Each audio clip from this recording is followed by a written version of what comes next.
और बात पते की में इस समय की बड़ी खबर, मिडिल ईस्ट में बड़े हमले की तैयारी में है ईरान, सऊदी, कतर, यूएई के लिए अलर्ट। ऑयल ठिकाने खाली करने के लिए कहा गया है, तुरंत ऑयल ठिकाने खाली करे, ये ईरान का कहना है। यानी ईरान अब ये कह रहा है कि मिडिल ईस्ट के आसमान को लाल कर देगा, तो इसीलिए अब अलर्ट भी जारी कर दिया गया है।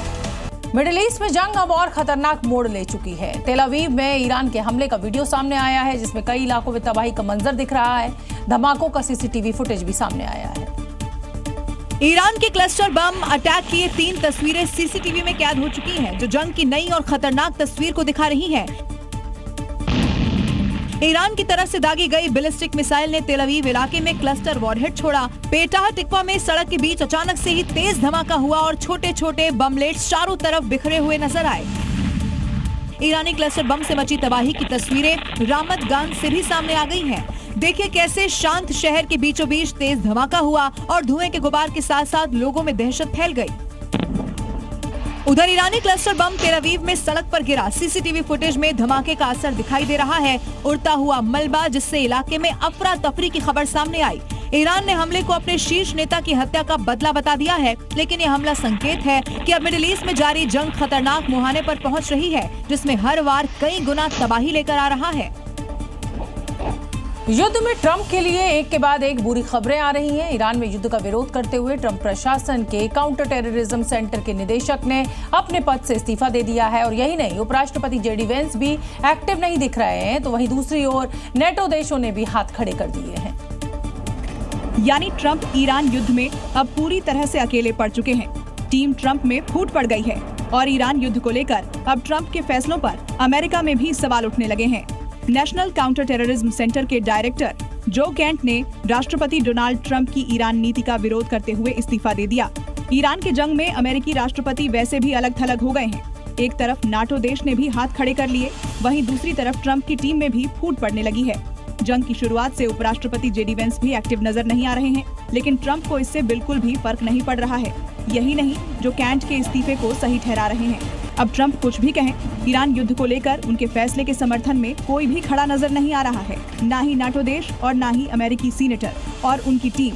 दुनिया के सबसे अहम समुद्री रास्तों में से एक हॉर्मुज जल डमरू मध्य अब जंग का नया केंद्र बनता जा रहा है। अमेरिकी सेना ने यहां ईरानी मिसाइल साइट्स पर अब तक के सबसे ताकतवर बमों से हमला बोल दिया है। अमेरिका ने यहां 2000 किलो से ज्यादा के बम का इस्तेमाल किया है। इसकी पुष्टि अमेरिकी सेंट्रल कमांड ने की है कि उसने ईरान की तटीय मिसाइल साइट्स पर 5000 पाउंड यानी लगभग 2268 किलोग्राम के डीप पेंट्रेटर बम गिराए हैं। अमेरिका की तरफ से ये हमले उन साइट्स पर किए गए जहां से एंटी शिप क्रूज मिसाइलें तैनात थी, जो इंटरनेशनल शिपिंग के लिए खतरा बन रही थी।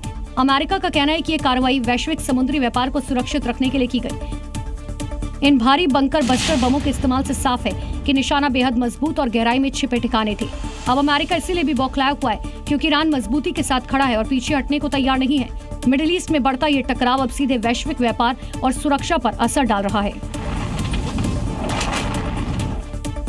मिडिल ईस्ट में जारी जंग के बीच अब अमेरिका ईरान पर बंकर बस्टर का इस्तेमाल ज्यादा कर रहा है। चलिए अमेरिका के कुछ बंकर बस्टर्स के बारे में आपको जानकारी देते हैं और इनमें से कौन सा सबसे खतरनाक है ये बताते हैं। पहला BLU 109, इसका वजन है 2000 पाउंड यानी 900 किलो। इसका जो पेनिट्रेशन पावर है वो 5 से 6 फीट की है। Guided bomb F-15, F-16, B-52 विमानों से गिराए जाते हैं। ये बंकर बस्टर सस्ते हैं, मिसाइल साइट्स या कम गहरे बंकरों के लिए होते हैं। दूसरा है GBU 28, यानी इसका वजन जो है वो 4K से 5K पाउंड यानी 4000 से 5000 पाउंड। पेनिट्रेशन जो है वो 20 से 30 फीट का है। ये बम लेजर गाइडेड होता है। B-2 और F-15E से इसको गिराया जाता है। ईरान के खिलाफ इसको इस्तेमाल किया जा रहा है। तीसरा है GBU 57, इसका वजन लगभग 30,000 पाउंड यानी 13,600 किलो होता है। दुनिया का सबसे बड़ा नॉन न्यूक्लियर बंकर बस्टर है ये। इसका पेनिट्रेशन 200 फीट तक है। सिर्फ B-2 बॉम्बर ही इसको लेकर जा सकता है। इसे ईरान के फोर्डो, नतांज, तालेगन 2 जैसे अंडरग्राउंड न्यूक्लियर साइट्स के लिए डिजाइन किया गया है।